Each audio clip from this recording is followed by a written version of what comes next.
consulting psychologist and best-selling author, Wayne Dyer.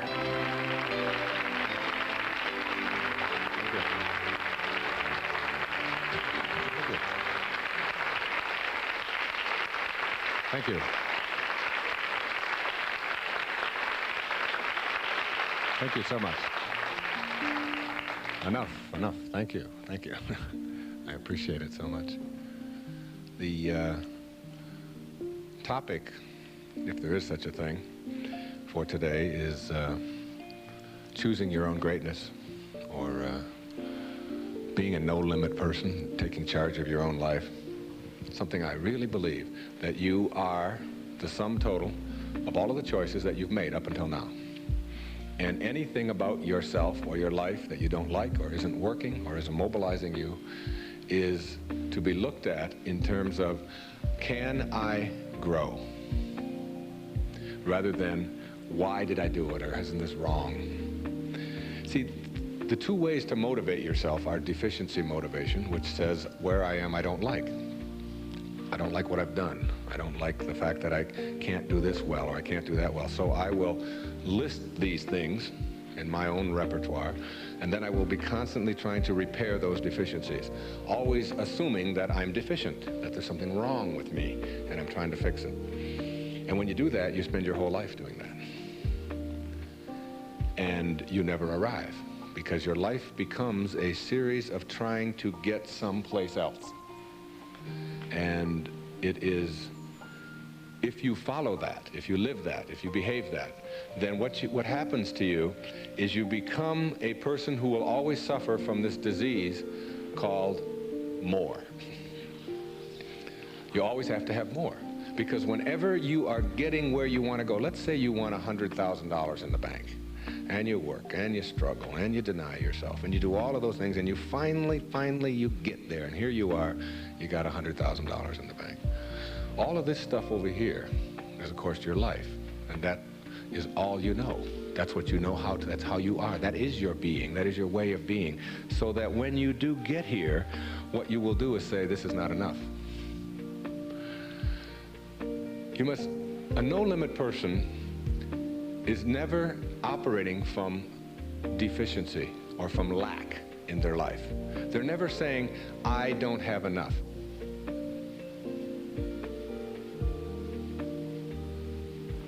You see, you're never going to get enough. You already are everything.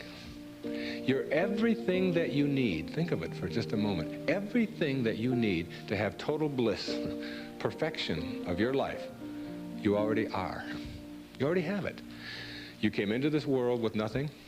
That's how you're going out. And the time that you have here, what you have is your uniqueness, your specialness, and you don't need anything else. Now think on this. If you don't know how to appreciate what you have and where you are in your life, you don't need anything else. Because if you do get something else, you won't know how to appreciate that either. You'll just want more. Or you'll want it to be different. Or you'll want it to be the way it used to be. Or you'll want someone else to be the way you think they should be. Successful people, or no-limit people, or self-actualizing people, or inner-directed people, whatever labels that have been put on them by great thinkers and philosophers and therapists and people that have looked at human beings, these kinds of people are people who always have enough. There are some people, if you invite them over and you say, you know, I'd like you to come over tonight, and I'd like you to stay over if you can, instead of having to drive back. And they'll say, well, can you stay? And I say, well, I don't know if I can stay or not.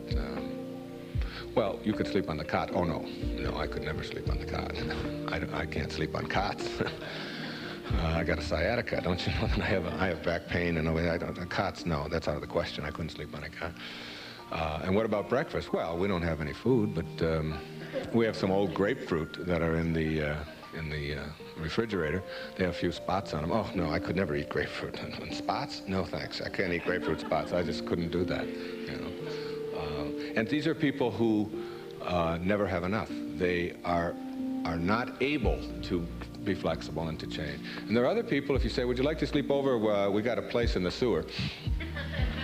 Hey, that'd be great. I can handle that. No problem. I slept there before. It's all right. And all we have is grapefruit. Oh, I love grapefruit. Well, we've got spots on them. Oh, I really like grapefruit spots. Those are terrific. I'll go for those. There are some people who can handle anything, not because their circumstances are different. You see, your circumstances have very little to do with your fulfillment in life. Very little. It's how you're approaching your circumstances. It's your attitude towards your circumstances that make all the difference in the world. And taking what you are and accepting it. I got to show you this. I don't know if the camera can get this. This is a little advertisement that was in the Detroit Free Press for last September. I was giving a speech at the Unity Church of Today in Detroit, and it says, Dr. Wayne Dyer will talk about your inner child and how to deal effectively with problems in all relationships. And it was a real nice ad, you can see that. Then on top of the ad, in the same paper, there's another ad. And the ad says, face it.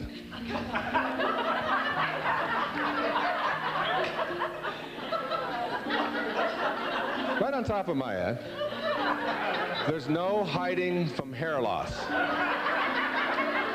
And they got a picture of a guy with a box over his head.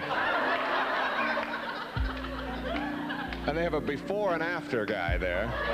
And the after guy looks like he's just found fulfillment, and it says, you can't run and you can't hide. Hair loss is a problem, and unless you take action, it will continue. Now, we've got to look at this in terms of what I can do with this and how I can handle this. See, my daughter helped me with being bald a long time ago. She said, Dad, you're not really bald. Don't think of yourself that way. She said, you're just about this much taller than your hair. That's all. Just sort of a nice way to look at it, too. I just sort of outgrew my hair, sort of transcended my hair, if you will. All right? No limit people are human beings who take what they are and accept it, and don't tell themselves that somehow they're deficient because of anything about themselves.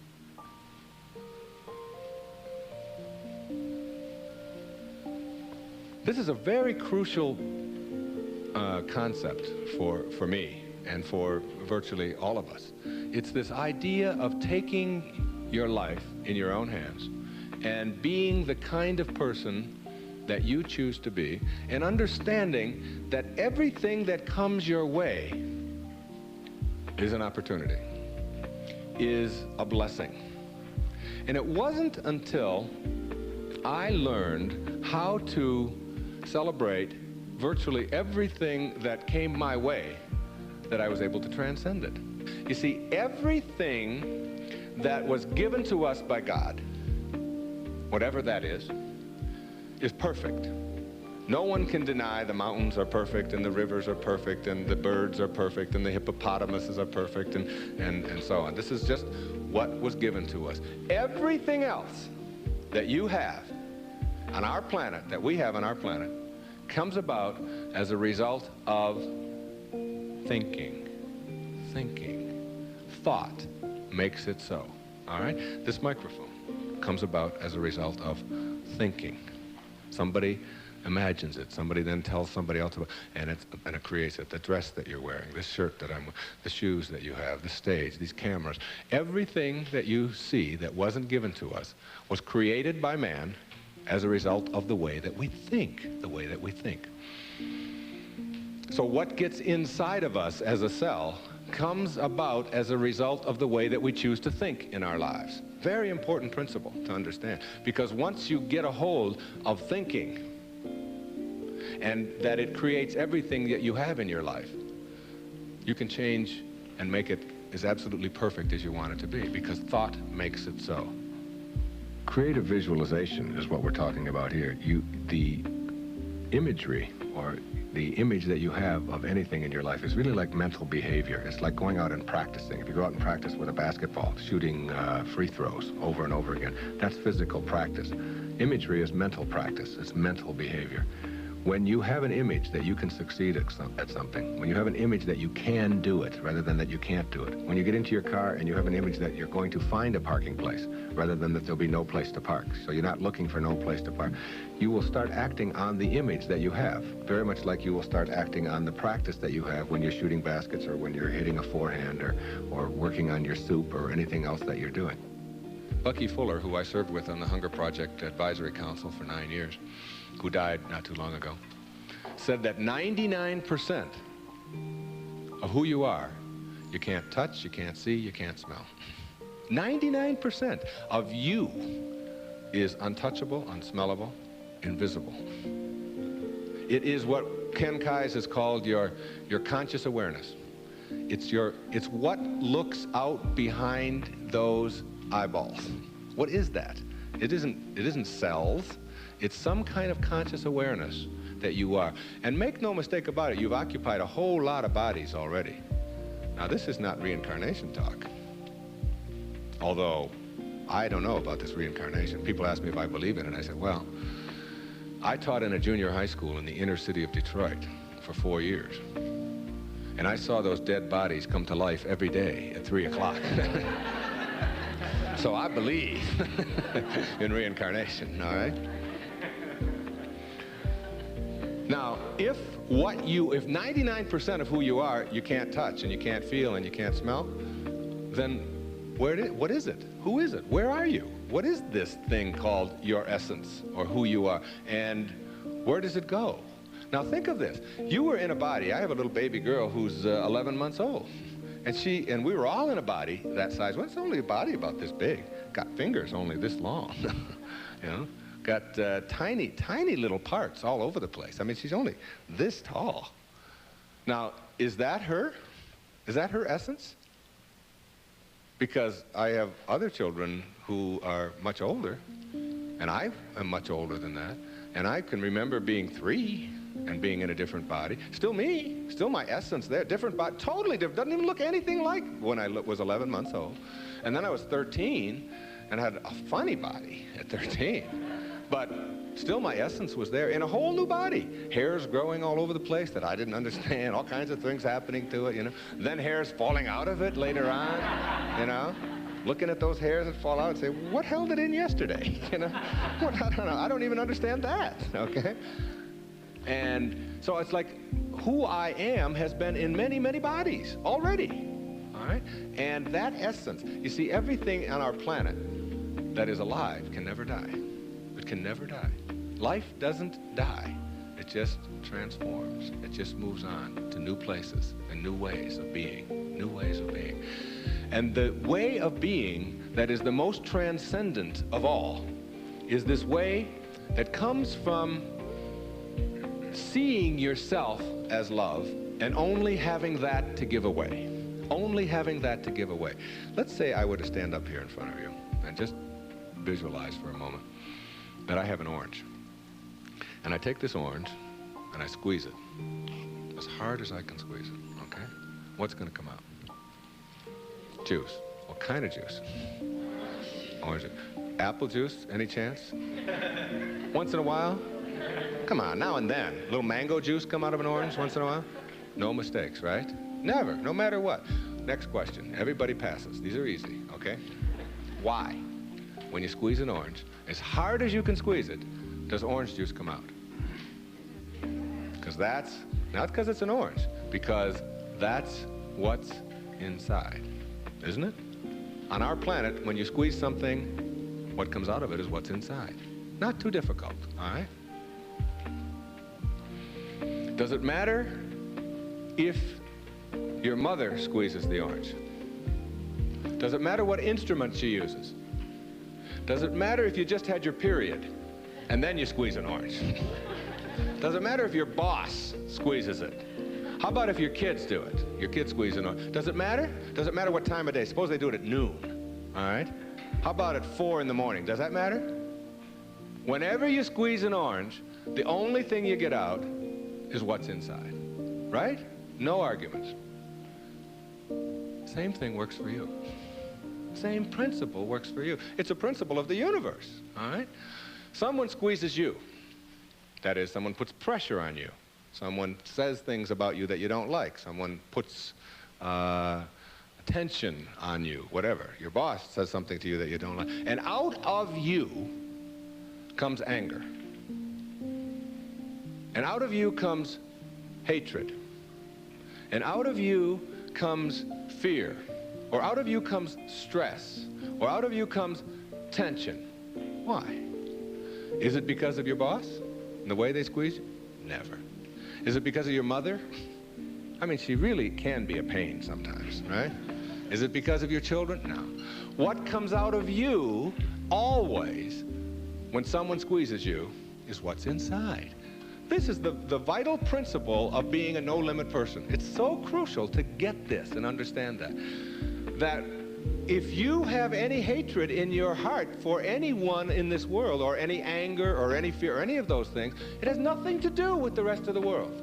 It only has to do with what you put inside. Now, how does what gets inside of you get there? That's the key. How does it get there? As you think. Only as you think. You see, there's no anger in the world. There's no stress in the world. There's no tension. It's perfect. We've already established. It's a perfect place. It works just fine. It's all flowing the way it's supposed to flow. The evidence for it is, it is. That's all the evidence you need. Just look around you. Everything out there is a miracle. Everything, including you. There are no mistakes. It's all perfect. And everything that happens to you in your life, whether it's a trauma, whether it's a disease, whether it's somebody treating you in a certain way, there's a lesson in all of it. No-limit people understand the lesson in life, and therefore celebrate the lessons.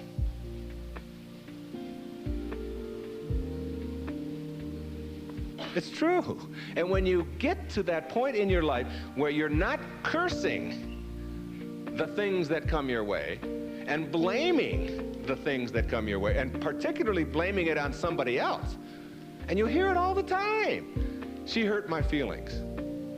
How's that possible? How can anybody hurt your feelings? Your feelings come from your thoughts. No one can hurt your feelings without your consent. No one can make a fool of you without your consent. No one can embarrass you without your consent. These are choices that you have that come from the way that you think. Someone calls you a name. Hey, stupid. And you turn around. I didn't even tell anybody I was coming. How did they know that, all right? And then you blame the person who called you a name, instead of saying, that's just their opinion. That's just where they are. That's where they are on the path. And it's okay. All of you are in relationships, right? Everybody has a relationship of some kind or another. In your relationship, you have any problems? Any of you have a relationship and you don't have any problems? I'd like you to take this microphone. I want to sit down and listen to you. Everybody in a relationship has problems, don't they? Right? Now, when you say, I'm in a relationship, I got problems. Therefore, there's something wrong. Something's really wrong, right? Now, if you're in a relationship and you have problems and something is wrong, you got to call in a consultant, right? You got to call in somebody to help you with the problems. You don't want the problems to go on. Who are you going to call in? You only got yourself. That's all you got. You might get a therapist once in a while, but they got worse problems than you do. The only consultant who can help you with your problems is you. And who is that consultant that you're calling in? We've already established that there's something wrong with that person, right? Something wrong.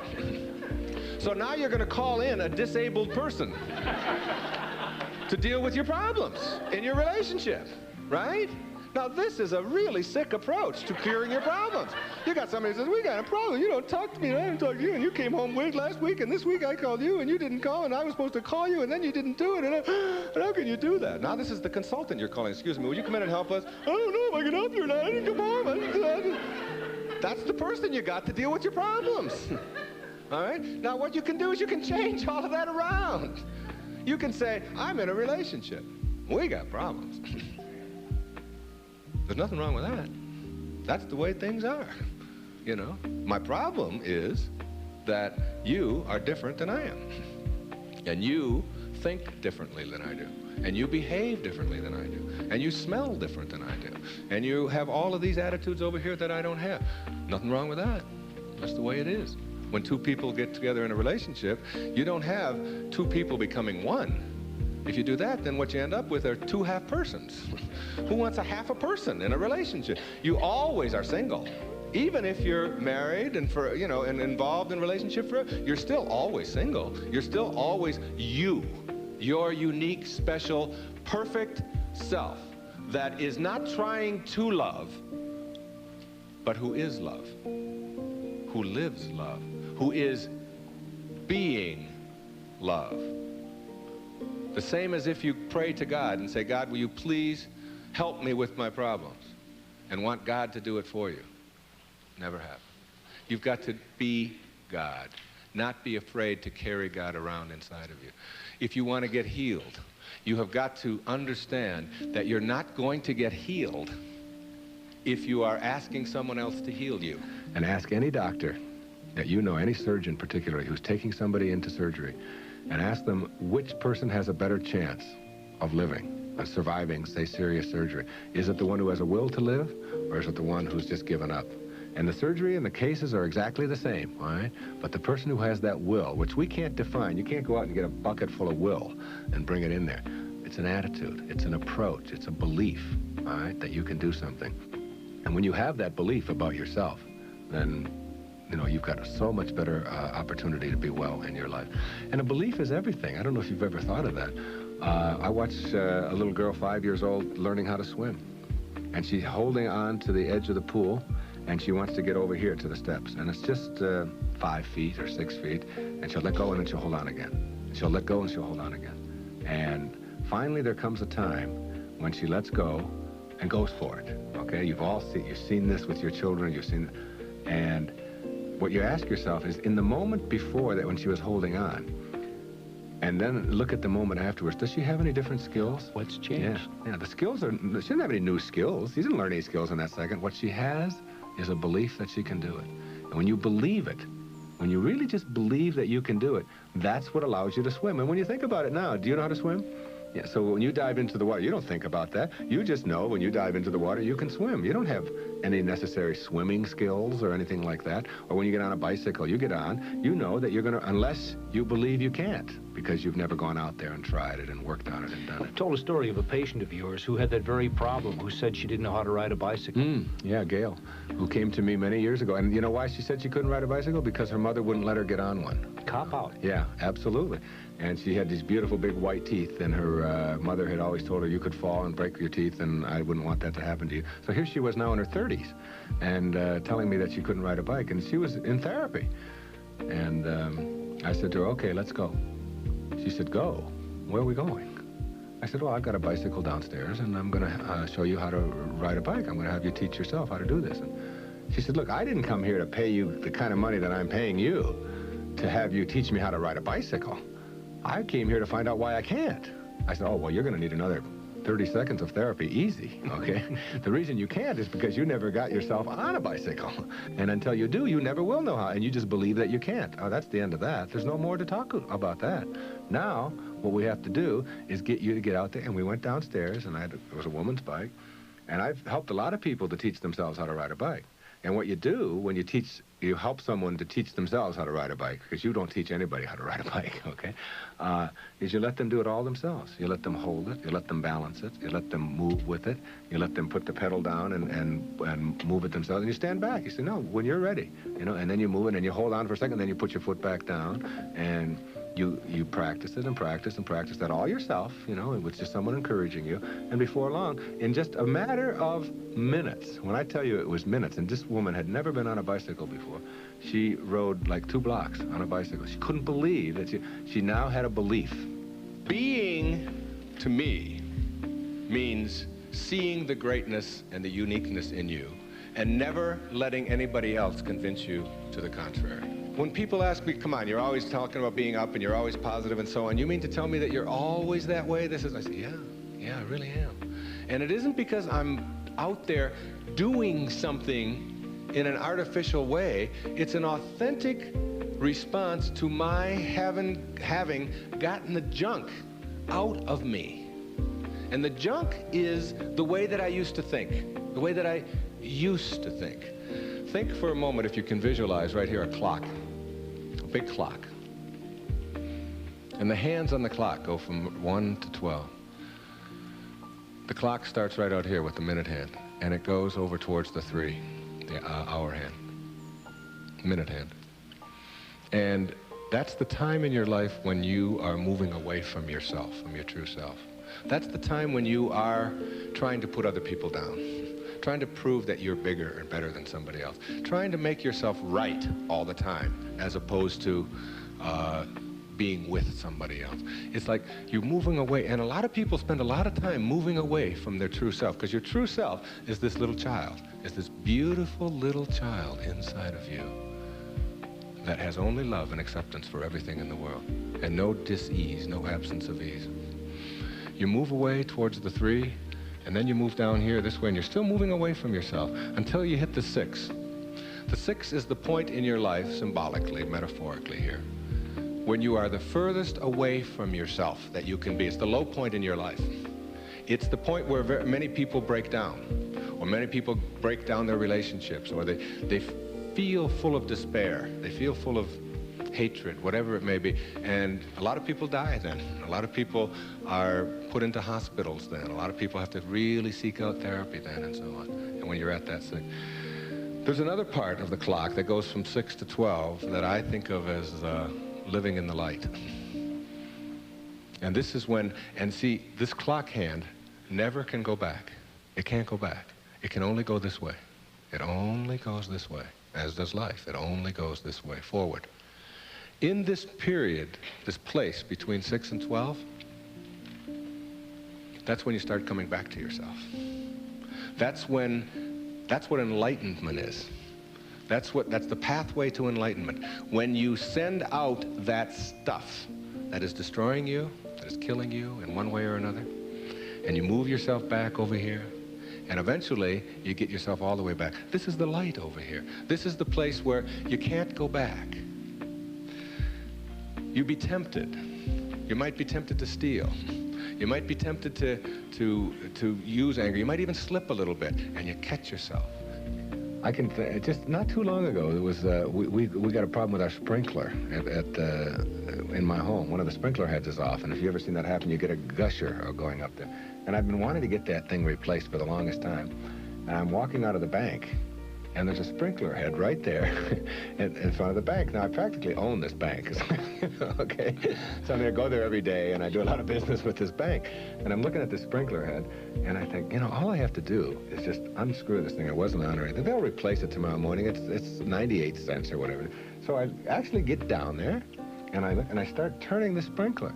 And then I start thinking, do I want this karma? Do I want to steal? Do I want to take? I know it's only a 99, and if I went into the bank, they'd probably give me one anyway if I asked them.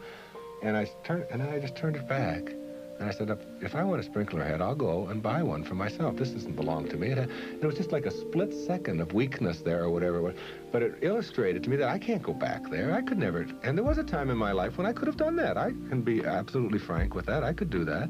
I can't go back there anymore. That's where you start.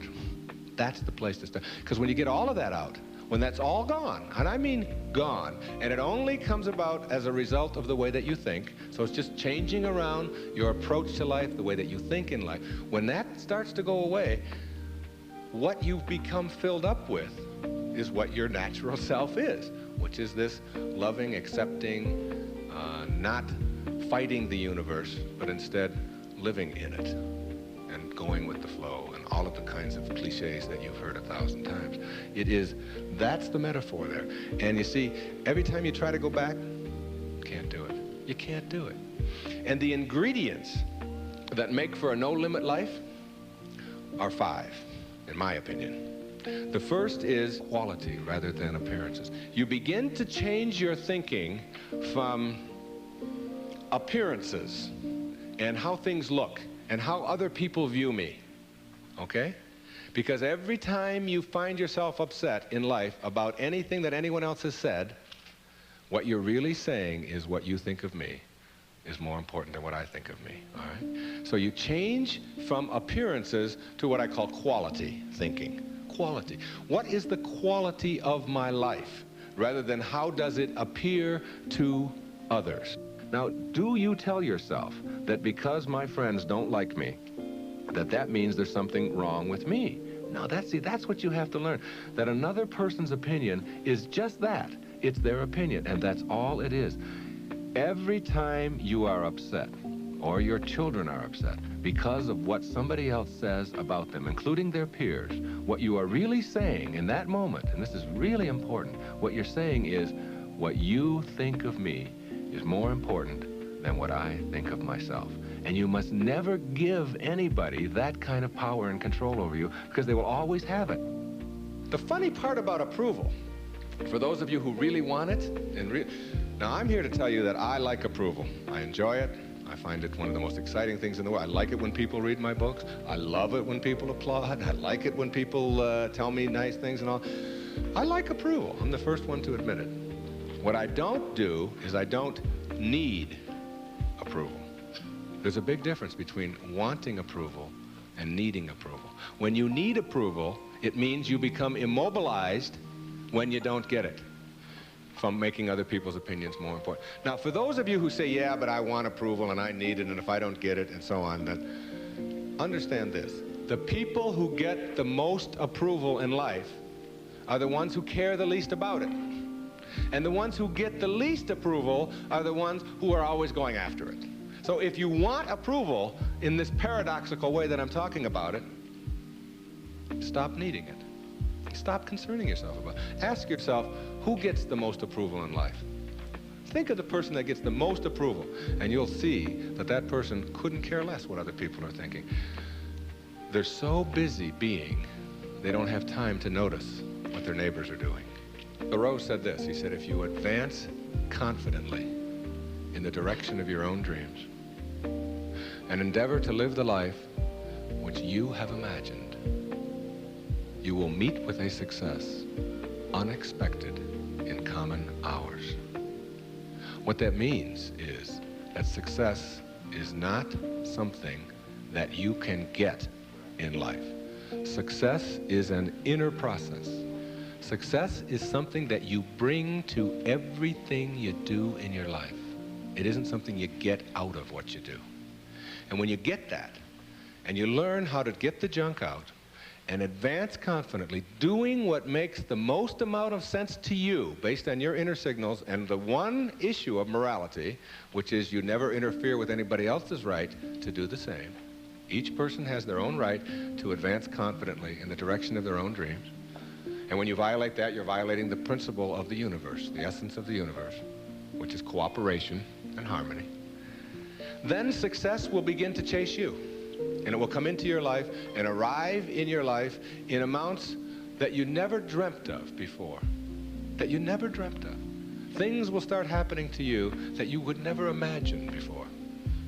I'm working on a book right now that's going to be called You'll See It When You Believe It. And when you start believing in some of these principles, you'll start seeing things that you were blind to for so long. When you were back here in the 2 and the 3 and the 4 and the 5, when you were moving away from yourself, as long as you're moving back towards your universal essence, your harmony with yourself, your cooperation with the rest, things will start happening in ways that you never dreamt of.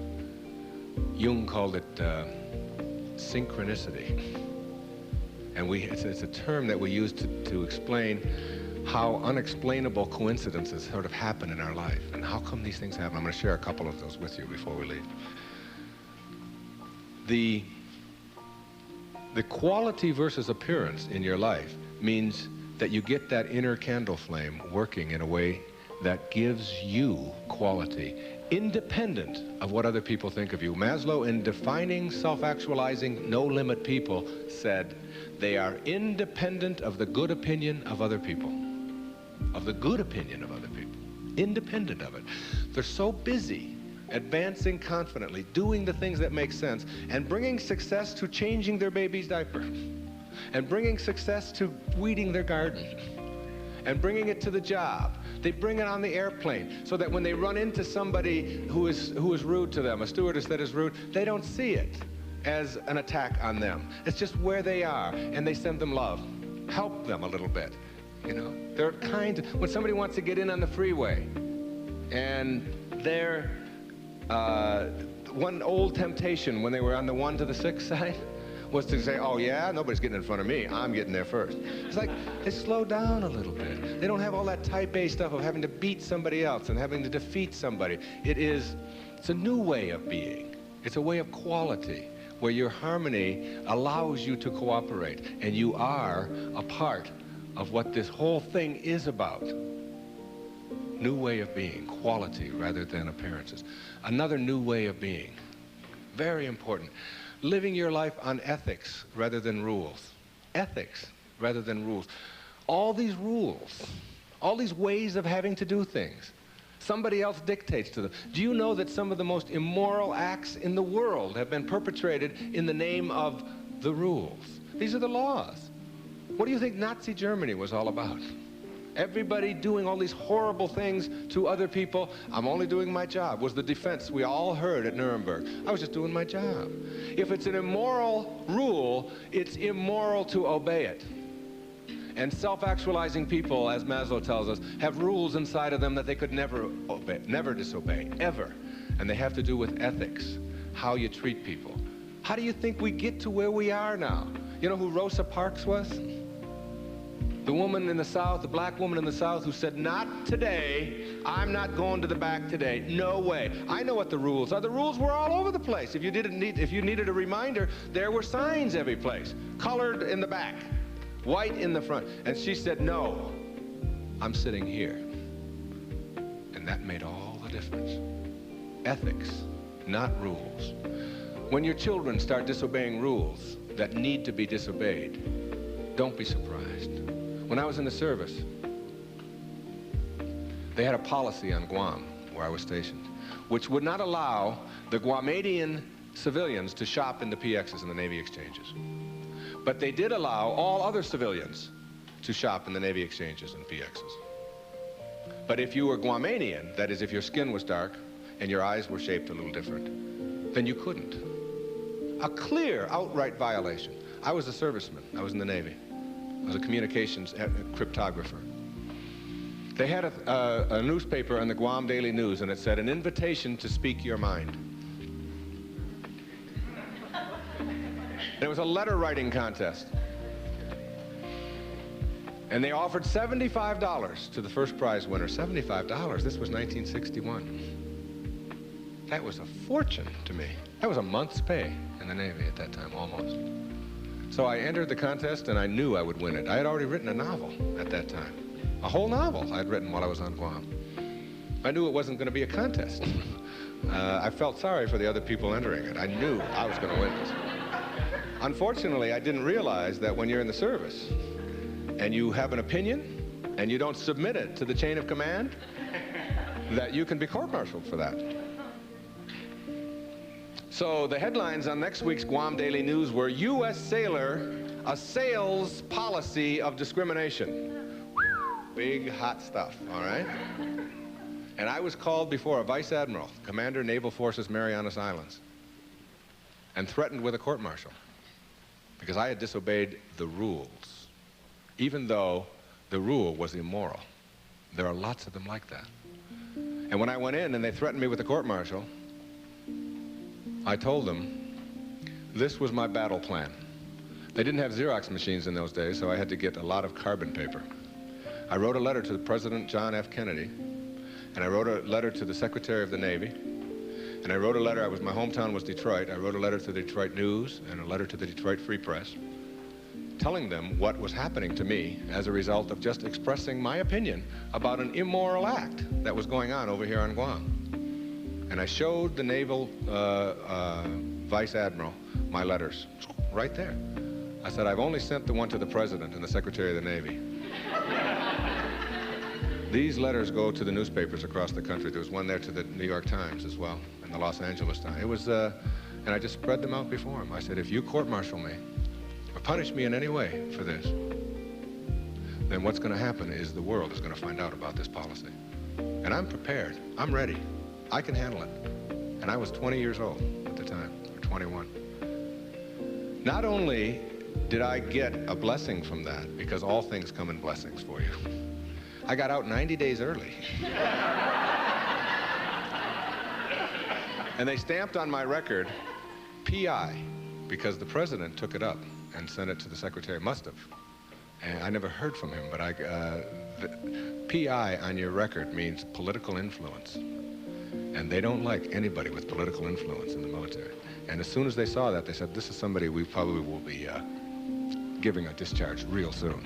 There was no court-martial, and in September of 1962, a brand new policy was initiated on Guam, which allowed any civilian to shop in the Navy exchanges. And it came about as a result of someone saying, these rules are immoral, and therefore it's immoral to obey them. New ways of being, ethics rather than rules. And when your kids want to know why, how come these rules are so stupid? How come we have to do this? Encourage them to change them. My mother always did that. She would have to help me get out of the messes that I got myself into, because I did it in my impetuous youth. I would just, when they would say to me, what's more important, your job or school? I was just honest. I said, my job, of course. That's how I felt in those days. But what you do put out in the world is exactly what's coming back to you. And if you find things coming back to you that you don't like and don't understand, don't ask yourself why these things are coming to you. Ask yourself what you're doing to make them come back to you. And when you start putting the responsibility on yourself, you'll start seeing dramatic changes. Dramatic changes. A new way of being. Instead of ethics, instead of rules, ethics. Another new way of being. Instead of looking all your life for achievements and externals, try living your life on knowledge for the sake of knowledge. Knowledge instead of achievement. For the sake of knowledge. Being in a context in which you don't have to collect a lot of merit badges. You don't have to collect a lot of awards and other people's value judgments. That you go to school or you go out into the world or you read or whatever it is you do because it makes sense to you, not because of what somebody else is going to put on a transcript or where you're going to appear in a class list. We need to help our children to understand and value the importance of knowledge for the sake of knowledge and doing things that make sense rather than taking the easy way.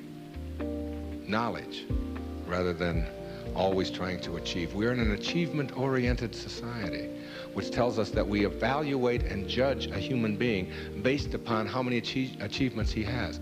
But most of the people who get caught up in that trap and are always in this circle of trying to get ahead, trying to always get ahead, their reward for that almost always is higher blood pressure, ulcers, early deaths, and even things like cancer, we're beginning to find out, are related to the kinds of stresses that we have. And remember, it's a perfect universe. There's no stress in it. There's only people thinking stressful thoughts. And when you put that pressure on yourself to always achieve and get ahead of the other guy, you miss what it's really all about. There's nothing wrong with goals. It's falling in love with them that's the problem. It's not being able to be flexible and alter them. If you have a goal to get here, to get $100,000 in the bank, to get to this promotion, to get 2 cars in your garage, whatever it is that your goal is. And you're on your way to that, and you're always working at the goal. All of this stuff on your way to the goal is called striving, and that's what you learn, is striving. And striving is a very low-level place to be. When you get to your goal, because all you've ever known is striving, you will just always suffer from this disease called more.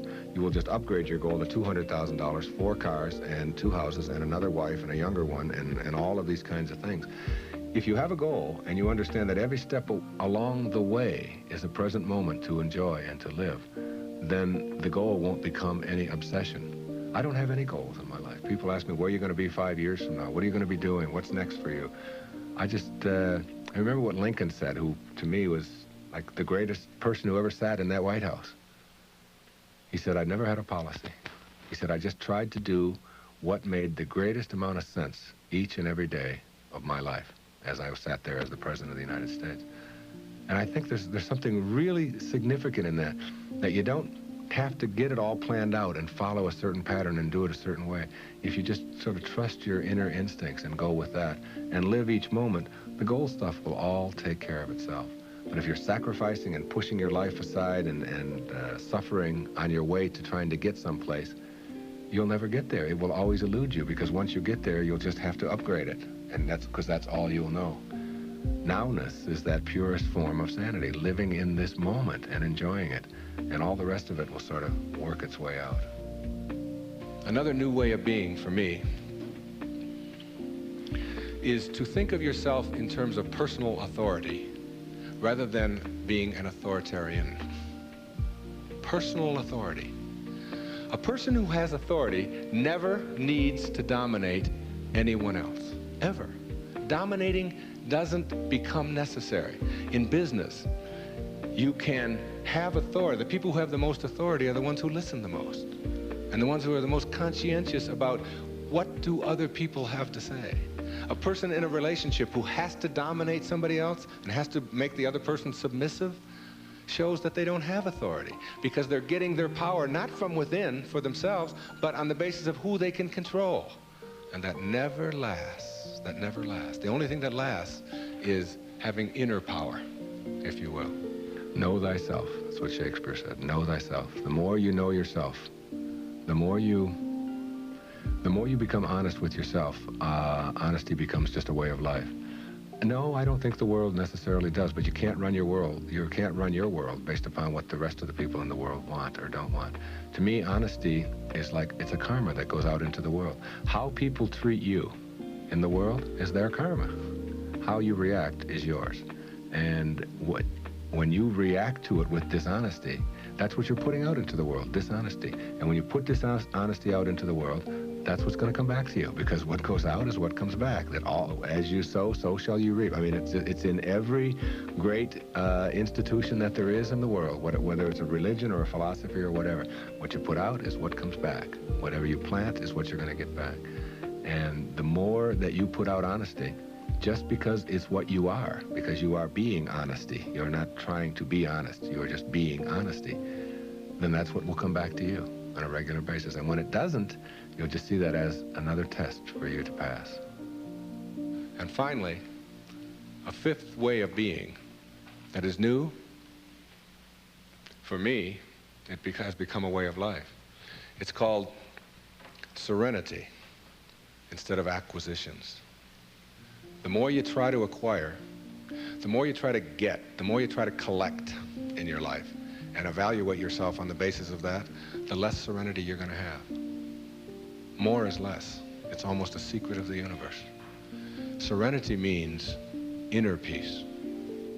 It means that you can find joy in every moment that you have in your life instead of always looking for it. It means that while you are driving along the countryside, you know, and seeing, instead of saying, oh, I'm on my way to this point, that you can open your eyes and see it with new eyes. See the rolling mountains, see the grass, see the deer, see the sky. See, you can just stop wherever you are in this second, wherever you are, and just look around you, and you can begin to appreciate just your surroundings and your environment. Then you can begin to appreciate the people that are in your life, and even the ones that are negative and you're having the most difficulty with. You can practice a new way of being with them, which is sending them love, sending them flowers, send them books, send them a tape, send them something, and just see what kind of reaction that you get. Super emotional health is just an attitude. An attitude is everything.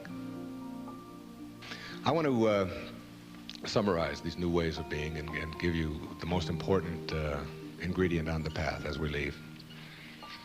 I said that it's quality in your life to be focusing on rather than appearances, and it's ethics rather than rules, and it's knowledge rather than achievement all the time, and it's being personally an authority on yourself rather than authoritarian and trying to be dominating someone else or to be dominated, and serenity, which is the name of my little girl, my youngest daughter Serena, rather than acquisitions and accumulations and trying to prove yourself that way. And when you get that serenity, which comes from the way that you think always, then you will replace all of the other junk that keeps you back here between 6 and 1 on that clock.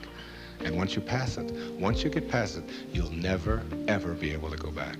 Because the light, living in the light, is a way of being that if you're not there, you don't get it yet, but once you see it, and once it begins to take over your life, you can never go back. That is your purpose. Your purpose isn't to try to be loving. Your purpose is to be love, and only have that to give away.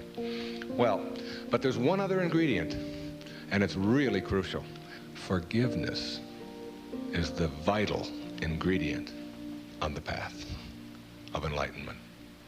And if you don't know how to do it, then practice sending out love. Take the person or the people that you're having conflict with, any place in your life, send them something. You don't have to even do it physically.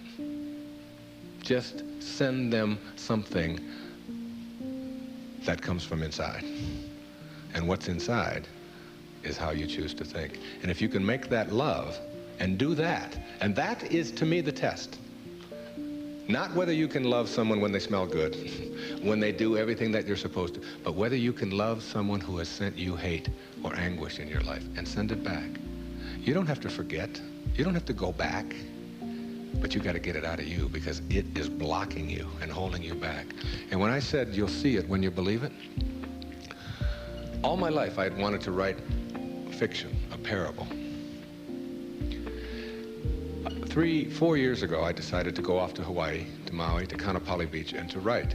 Now, the books that had made the most difference in my life were The Little Prince, Candide, Siddhartha, Jonathan Livingston Seagull, Illusions, Alice Through the Looking Glass, Gulliver's Travels, parables, teaching parables, stories that can tell a message.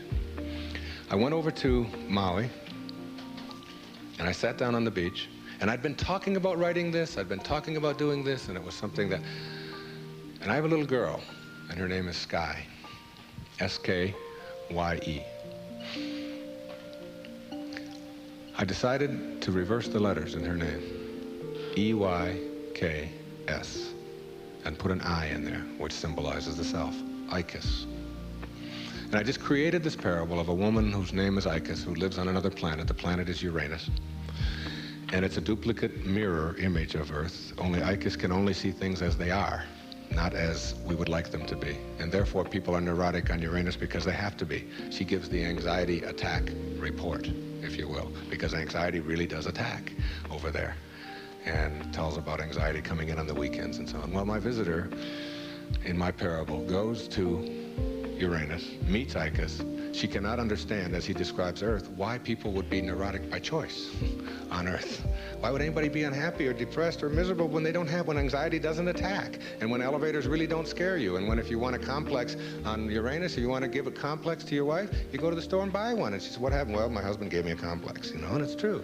Whereas on Earth, if you have a complex, it's because you've chosen to have one. She can't figure it out, okay? So she comes here, observes our people, and and begins to see the secrets of the universe and gives us these secrets, talks to the top leaders in our field. And that was my parable, and I wrote it. She gives all of these wonderful secrets, some of which I've been talking about here today. But what I want to tell you is that my wife gave me a license plate, and the license plate says ICUS. Okay, it's a vanity plate. And I was pumping gas on Federal Highway in Fort Lauderdale, Florida. And a little man from Greece came up to me, and he said, "What means this Ephies?" Which is how you say that in Greek. And I said, "Well, that's just a word. It's my daughter's name spelled backwards. It's a parable that I wrote."